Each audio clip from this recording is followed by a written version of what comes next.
नमस्कार। 9 जुलाई और ऋषु का बर्थडे। हर साल बरसात में ये देखिए सुबह सुबह बन गया भोग।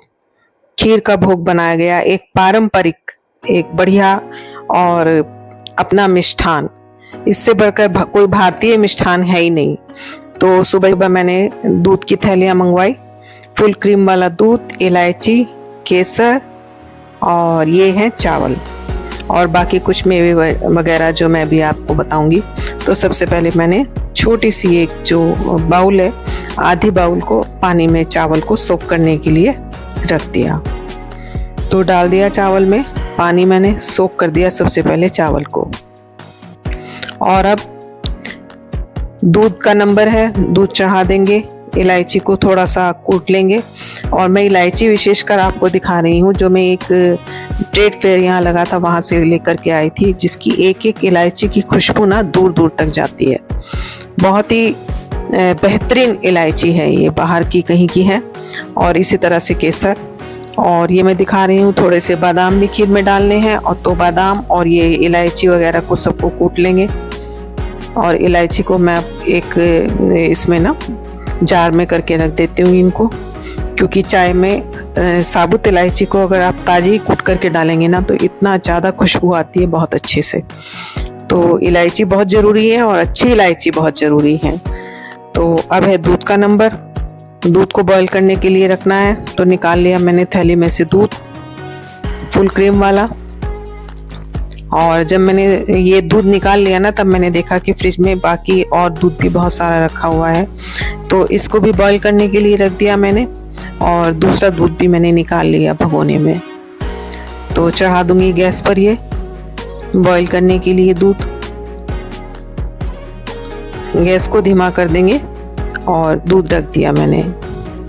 और अब देखिए जो मेरा जो फ्रिज में भी रखा हुआ था ना बहुत सारा दूध, बहुत अच्छा सा, तो मैंने वो निकाल लिया और उसको ही मैंने खीर के लिए फिर यूज़ किया, बाकी को बॉईल होने दिया। तो सबसे पहले डाल दिया इसमें मैंने केसर, और अब ये इलायची और मखाने दोनों चीज़ डाल दी। और ये सोख किए हुए जो चावल है ना इनको भी डाल दिया थोड़ा सा मैंने।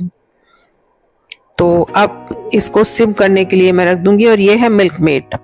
मिल्क मेड मैंने मंगवा लिया 1 टीन, तो इसको भी मैं बाद में डालूंगी, चीनी की जगह डालूंगी। तो अब ये धीमे धीमे धीमे धीमे ना सिम गैस पर ये जो दूध और चावल वगैरह सब चीज़ें हैं ये मैंने बिल्कुल सिम गैस पर अब मैं चढ़ा दिया मैंने। और इसको भी मैं होने दूंगी धीरे धीरे। तो काफ़ी टाइम लगता है इसमें, जितना सिम गैस पर बनेगी देखिए खीर जो है धीरे धीरे धीरे धीरे पक रही है। और ये केसर भी अपना कलर छोड़ रहा है, और बाकी भी जो मेवे वगैरह हैं इसमें इलायची की खुशबू आ रही है पकते हुए, और चावल भी धीरे धीरे इसमें पकने लग गए हैं। और जब पूरी तरह से पक जाएगी ना तब मैं मिल्क मेड की डालूंगी, और वो भी मैं आधा टीन डालूंगी, क्योंकि अगर मैंने ज़्यादा डाल दिया ना तो मीठा ज़्यादा हो जाएगा। और चीनी मैं अभी नहीं डालूंगी, वो हम बाद में डालेंगे, या तो गुड़ डालेंगे फिर इसमें। आज गुड़ का इरादा है, इसके अलावा अगर बहुत कम डालेंगे इसलिए ये। तो खोल लिया मैंने ये मिल्क मेड का टीन जब मेरी खीर पकने लग गई, और तब मैं इसको डाल दूंगी। तो देखिए ये 1/2 लीटर है, तो मैंने इसका हाफ डाला खीर में, फुल नहीं डालूंगी। और चला दिया अच्छी तरह से। और फिर से थोड़ा सिम गैस पर ना, इसको जितना ज़्यादा हम पकाएंगे उतना ज़्यादा अच्छा रहेगा।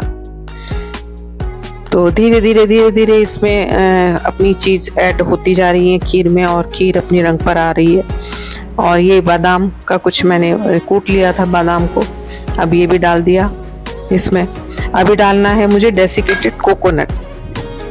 और मिल्क मेड मैंने डाल दिया, तो मुझे मिल्क पाउडर की तो ज़रूरत है ही नहीं, तो मिल्क पाउडर तो नहीं डालूंगी। और कोकोनट जो है ये डेसिकेटेड कोकोनट खीर में बहुत अच्छा लगता है, और खीर को रबड़ी की तरह से ना ये बिल्कुल बनने वाली है आज। बिल्कुल जैसे आपको मार्केट में रबड़ी का टेक्सचर नज़र आता है उस तरीके से खीर होती जा रही है मेरी धीरे धीरे ये पक पक कर।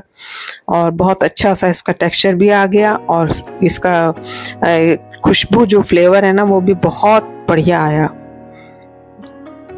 आमतौर पर खीर के नाम पर लोग सोचते हैं कि खीर, लेकिन खीर वाकई में ही जितना टेस्ट इन्हेंस करती है ना, जितना ज़्यादा हम अच्छे से उसको पकाते हैं, जितनी ज़्यादा खीर अच्छी बनती है, शायद उतनी कोई भी मिठाई अच्छी ना बनती है।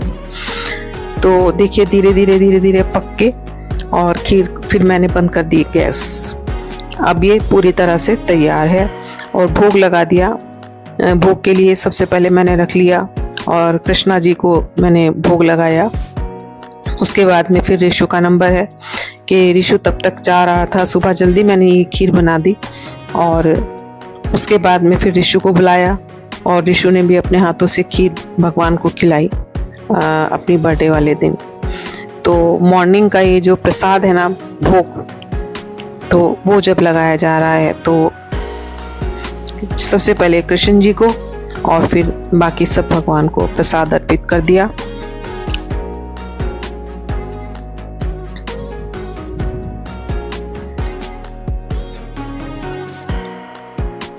और उसके बाद फिर मैंने बुलाया रिशु को। रिशु तैयार हो गया था और देखिए रिशु ने भी अपने हाथ से भोग लगा दिया। आज बर्थडे है रिशु की, तो रिशु यानी लक्ष्य, तो लक्ष्य की बर्थडे आज 9 जुलाई और खीर सबको देखिए भोग में जो है, भोग कितना अच्छा लगता है, हाथ पर लेना कितना अच्छा लगता है। तो रिशु ने अपने हाथ से ही दिया और तब खीर को चेक करना मालूम चला कि खीर कितनी टेस्टी बनी थी और बहुत कम मीठा था। मैंने चीनी इसमें नहीं डाली थी, इसीलिए मैंने इसमें ना बाद में दिखाऊंगी कि गुड़ किस तरीके से मैंने इसमें डाला था। तो रिशु को भी, रिशु खाता नहीं है जल्दी से, उसने भोग लेने के बाद में फिर भी 1 चम्मच फिर भी खाया जल्दी। उसको जल्दी हो रही थी थोड़ा जाने की, तो उसने भोग लिया और वो अयोध्या आज गया, तो शाम तक आ जाएगा। और ये देखिए मैंने गुड़ को ना पीस करके अच्छी तरह से कस करके ये वाला गुड़ और खीर में मिला दिया और खीर का स्वाद क्या गजब का है, ये तो आप सब लोग जान ही सकते हैं कि हल्का सा गुड़ मिलाने के बाद में जो खीर का जो टेस्ट हुआ ना, और गुड़ भी उस टाइप का था कि गुड़ के अंदर कोई महक नहीं थी, बहुत ताज़ा और बहुत अच्छा सा गुड़ था ये। और इसको अच्छी तरह से कद्दूकस कर लिया था और तब डाला था इसमें कद्दूकस में करके। और ये केसर और इलायची की गुड़ की खीर बहुत टेस्टी थी। और ये रात का सीन मैं आपको दिखा रही हूँ, जब विशु ने हम 12 बजे के बाद ही हमने जब केक कटवा दिया था, पहले कान्हा जी का दे दो और उसको उठा करके डोलू 12 बजे तक जागती रही थी रात को और केक की तैयारी कर ली थी हमने, फटाफट मंगवा लिया था ब्लिंकिट से। उसका मनपसंद फेवरेट केक था कसाटा और फ्रूट एंड नट्स वाला कसाटा, तो वो रिशु की बहुत ज़्यादा पसंद था और हमने उसको मंगवा लिया था। कान्हा जी का तो ये वो केक है जो रिशु काट रहा है। वाह कैसा है कसाटा कैसा तो है? ये था रात का केक का सीन कैसा है? जो रात थी। और फिर सुबह ये खीर का मैंने आपको दिखाया, भोग लगा दिया था।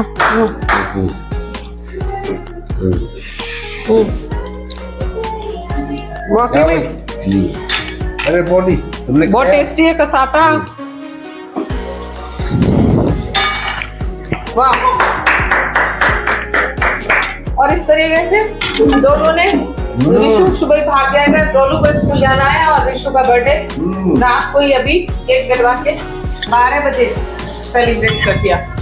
और 12 के बाद में 12 बज के 5 मिनट होने वाले हैं और बर्थडे सेलिब्रेट हो गया, सो जाएंगे। और कल कसाटा के खाने के बाद में फिर हम लोग सो गए थे। गुड नाइट आप सभी को, बहुत बहुत सुबह उठकर फिर खीर बनाई थी। और अब मैं दिखा दूं आपको, कल शाम जब मैं गई थी होम सेंटर मार्केट, डोलू को हम ले छोड़ते हुए, और डोलू कुछ लेना था, थोड़ा सा एक्सेसरीज ली वहाँ से, टॉवल लिए वहाँ से, बेडशीट्स वहाँ की बहुत अच्छी होती हैं और सामान तो होम सेंटर का अच्छा ही रहता है सब, और क्वालिटी वहाँ की बेहतरीन है, इसमें कोई शक नहीं है। और आपको एक विजिट करा दें होम सेंटर का।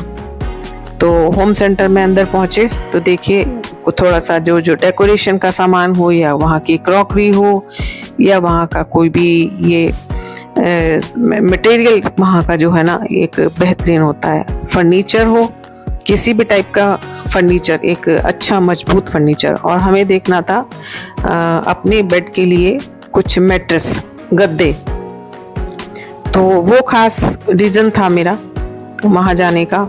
और कुछ और एक्सेसरीज भी कुछ पसंद आई, थोड़ा बहुत वहाँ से वो कुछ ली, और अब मैं आपको थोड़ा सा दिखा रही हूँ वहाँ का व्यू।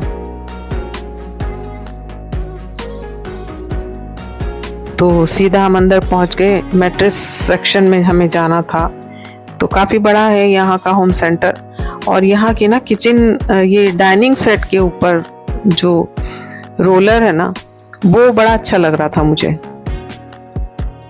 और ये बहुत ज़्यादा वो भी नहीं था, हैवी भी नहीं है, और मुझे बहुत पसंद आया और मैं उसको लेकर के आ गई।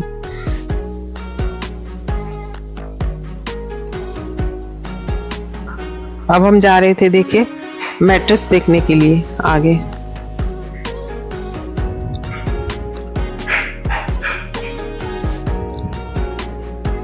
तो मैट्रेस के सेक्शन में उन्होंने वहाँ पर रखे हुए कुछ हमारे सैंपल जो होते हैं ना, वो दिखाए। और ये देखिए साइड टेबल कितनी खूबसूरत सी है। वहाँ की जो डाइनिंग सेट्स हैं वो बहुत बेहतरीन है, देखने लायक हैं, और कुछ तो काफ़ी कॉस्टली भी हैं।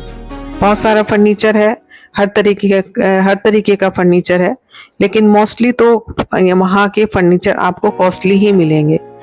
तो ये है मैट्रेस के कुछ साइजेस हमें वो दिखा रहा था, 6 इंचेस, 7 इंचेस, 8 इंचेस में जो इनकी मोटाई है और किस तरीके से। और फिर मैंने वहाँ से देखी कुछ वॉल क्लॉक, अच्छी लग रही थी वॉल के लिए। और ये कुछ डाइनिंग सेट्स के ऊपर का जो है ना ये मटेरियल, ये बहुत ही फाइन है, ये बहुत अच्छा है। एक्चुअली मैं 2 दिन गई वहाँ, और कल का है मेरा, और इससे पहले भी मैं वहाँ से टॉवल वगैरह लेकर के आई थी। और तब मैंने वहाँ पर जो देखा था ना, कुछ पसंद आया था, तो उसको देखने लेने के लिए कल वहाँ गई थी मैं। तो ये सब,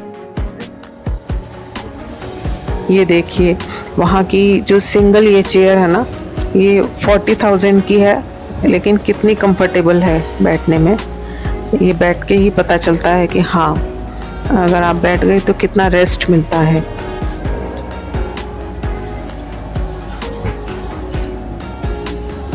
तो कभी कभी वहाँ विजिट करते रहना चाहिए। बहुत सारी चीज़ें ऐसी हैं जहाँ जब हमें आइडिया आता है ना, तब हम उसके बारे में सोचते हैं, अपने घर से क्या मैच करता है, क्या रख सकते हैं, क्या ले सकते हैं हम वहाँ से, और किस टाइप का जो ट्रेंड में है ना वो सामने नज़र आता है हमें।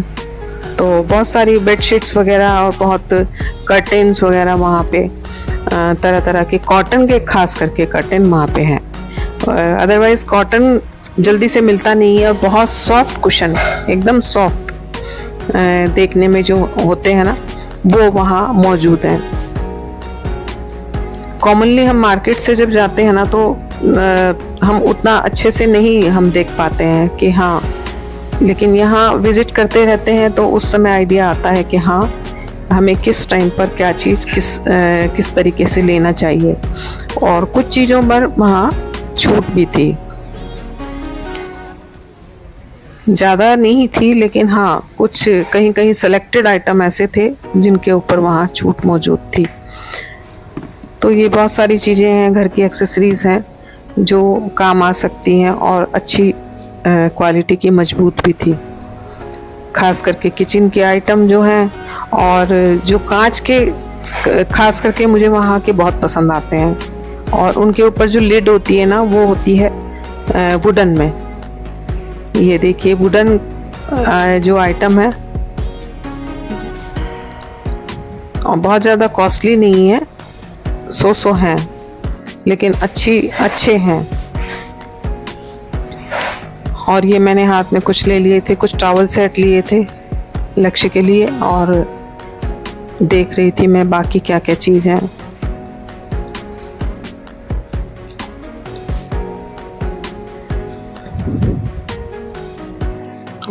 और ये देखिए फिर से वो जो वुडन वाला सेक्शन है ना, उसमें मैं आ गई हूँ, किचन वाला।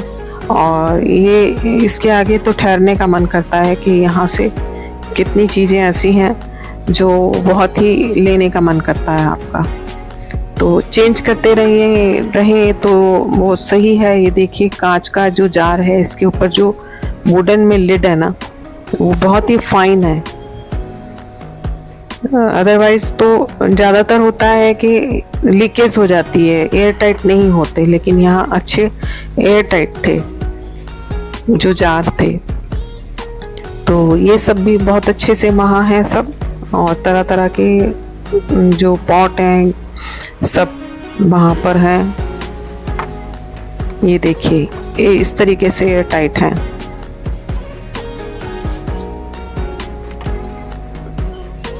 और ये खास करके डाइनिंग सेट के लिए जो मुझे बहुत ज़्यादा पसंद आ रहा था वहाँ पर।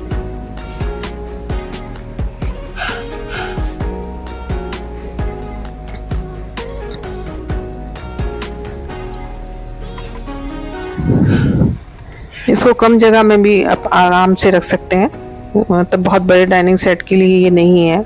राउंड मेरी जो डाइनिंग टेबल नीचे है ना, तो वहाँ के लिए मैंने इसको खास करके पसंद किया। और बाकी ये सब कॉफ़ी मेकर मशीन और ये सब जो है वहाँ, और भी बहुत सारी चीज़ें वहाँ पर थी, और कुछ डेकोरेशन के आइटम भी थे।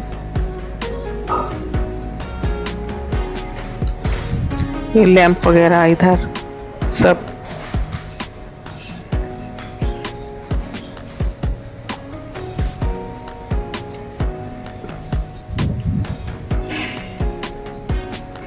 कुछ पेंटिंग्स वगैरह।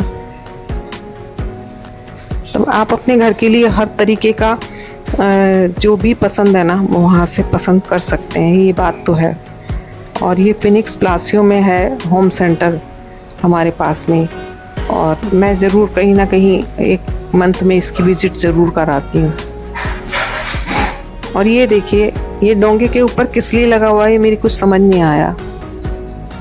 ये समझ कुछ नहीं आया मेरे, पर हाँ कुछ समझने की मैं कोशिश कर रही थी। बाकी ये स्टील का तवा रोटी के लिए, एक बार मैं स्टील का तवा ले आई थी, लेकिन उस पर रोटी चिपक जाती थी मेरी, तो फिर वो बेकार निकला। और बाकी तो हर टाइप की यहाँ ये तवे वगैरह सब मौजूद थे। और फिर हम आ गए। नमस्कार।